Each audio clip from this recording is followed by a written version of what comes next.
Hey there everybody, I'm Mark Riley. I'm back with another how to draw a lesson, and I'm going to go ahead and just jump into it. This is a lesson on how to draw a realistic eye.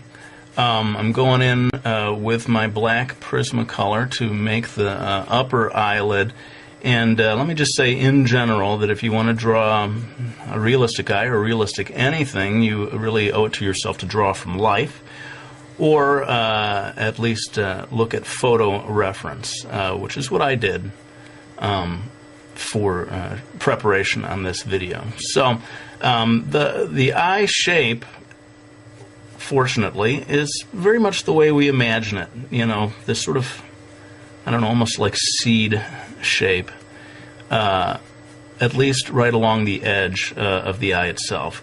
Of course, everyone knows that there's this sort of section here on the inside of each eye that comes out, and you know, different eyes have different sizes and shapes of this area over here. So you know, the reference that I looked at gave me this kind of a shape, but you may look at something different or look at your own eye and find that it's shaped differently. In any case, there seems to be maybe one or two little sections if you want to get hyper detailed over here in this area.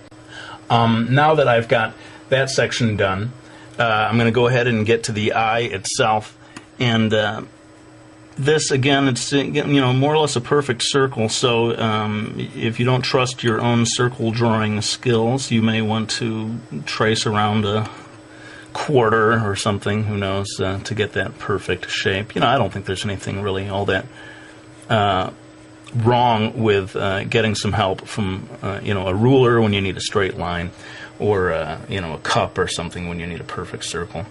Anyway, I've kind of got that section in place, and for the pupil, I'm thinking that it's about 1/4 or 1/5 the width of the iris. Again, a perfect circle to whatever degree you're able to do it. And then I'm going to put in a sort of a highlight area over here that, you know, maybe is sort of the suggestion of a window in the wall that's providing some light there. Okay. Now I'm going to jump in and do the eyelashes. This is a female eye, and maybe someone who's wearing quite a bit of mascara, who knows. So I'm going to go ahead and give a nice thick, dark, full eyelash area over here. This kind of thing, you know, I can't obviously go line by line and tell you how to do it. It's practice makes perfect, I guess. But again, looking at different reference, looking at different eyes, you're going to see all kinds of different ways of doing the eyelashes. And the only thing is that at the bottom, you want to create a little bit of a separation between the eyelash area and the actual, you know, flesh of where the eyelid meets the eye. This is that line. The second line down here is where the eyelashes are going to come out, and they start quite thin, you know, down over here on this section, and as they go along, they get thicker and thicker. At least in the reference that I was looking at.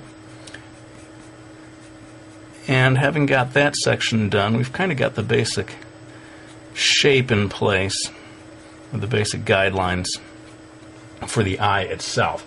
Now, again, every eye is different, but most eyes are going to have some kind of a eyelid.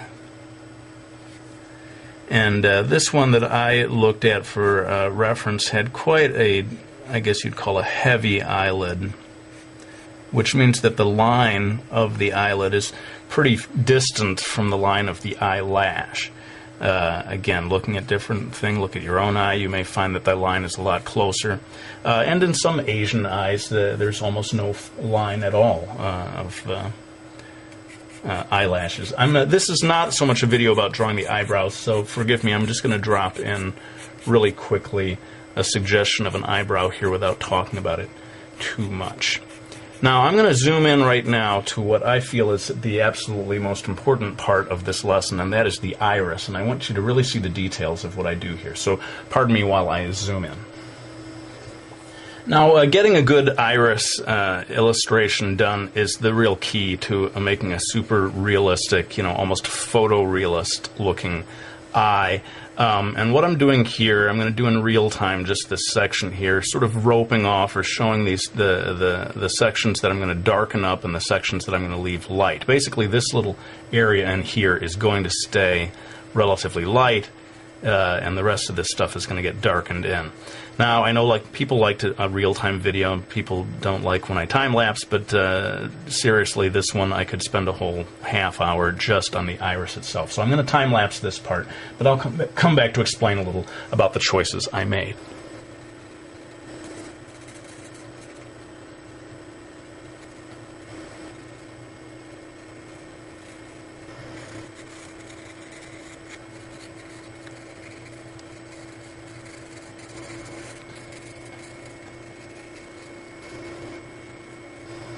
Alright, so you can see where the key to getting a nice shiny looking eye is getting this nice window-shaped highlight, although it doesn't have to be window-shaped. It could be sort of circular or any number of shapes. But make sure that you keep it nice and white, and that you darken the area near the highlight, and that helps it pop and makes the whole thing look shinier.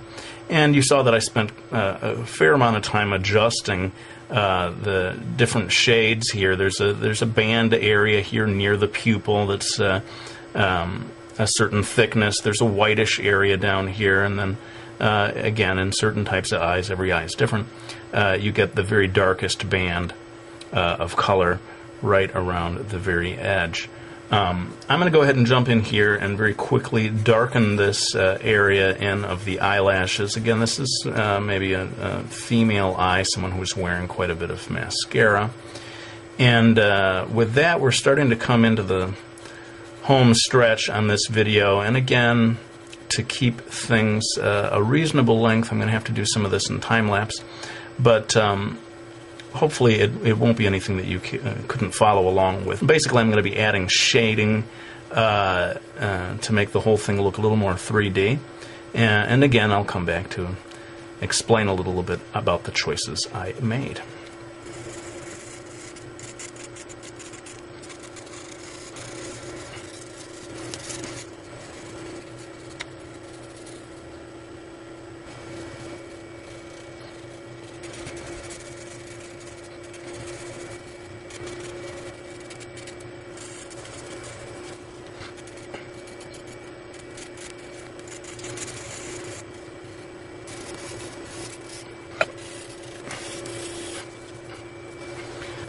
Okay, well, this is pretty much it then. We have put in all of the shading, and, as you can see, with anything that's, kind of going for photorealism here, you just need to take your time. You just got to be patient and keep working at it and keep slowly building it up. That's why I pretty much had to time-lapse through a lot of the stuff on this video. Those are the requirements of doing something truly realistic. And in many ways, if this is the kind of art style that you want to do, the most important thing that you need to learn is patience. You can draw almost anything so long as you're willing to commit the time to it. So that's pretty much it for this video. I hope you found it useful, and if you want to see me do more realistic stuff like this, by all means, let me know. I'd be happy to do a whole series of videos like this. This is, of course, what I was trained to do in my youth. If you are able to draw like this, I think it does help you to draw in any other style even better. Or to, just bring something extra to it, whether it's the manga style or even just a cartoony style. If you know how to draw this way, you're going to be able to draw in any style at a higher level. I think it's safe to say. Well, let's go ahead and put the pencil down. I hope you all enjoyed watching this video. I won't show the cover of the book, but I do want to thank people for buying my Miki Falls series or any of my books. I really do appreciate your support. It means so much, and it does allow me to keep doing these videos. Thanks for watching. I'll go ahead and end this one with my usual promise that I'm going to be back with another one real soon.